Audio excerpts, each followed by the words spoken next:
original thought leader, your original book author or person who speaks at a conference might just publish thoughts and charge.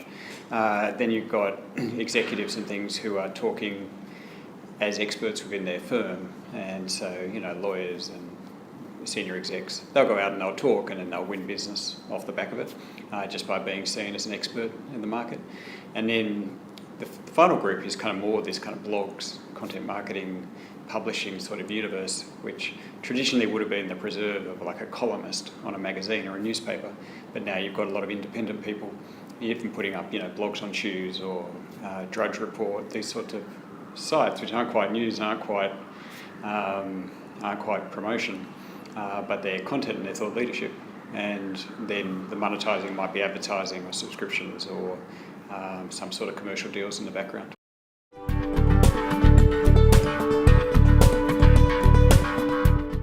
We work for a lot with large IT companies and things and professional firms, and they've got sophisticated tracking systems where they will put a lot of time and effort into a report. You know, they'll publish a $100,000 thought leadership report, and then they will run a whole campaign off the back of that, and they'll try and track what their leads and business that's come off it is, both to justify the investment, but to get better at it next time.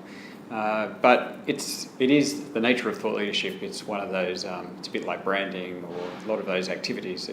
A lot of the effect isn't easy to correlate back to income, but you certainly know when organisations don't do it, their growth dries up and so forth. So this is one of the big perennial struggles. It's up there with PR and advertising for being hard to define, but people instinctively knowing it's valuable.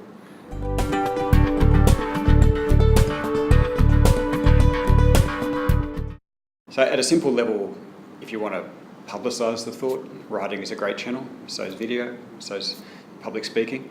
But the real clincher for writing is when you're trying to put the thought leadership together, if you have to write it down, then you have to articulate the idea in words.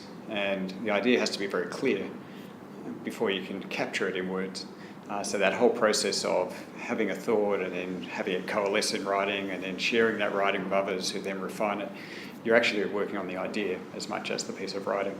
And so I think there's a phrase towards the end of the book that, you know, being a writer won't make you a thought leader, but if you want to be a thought leader, you need to use the tool of writing.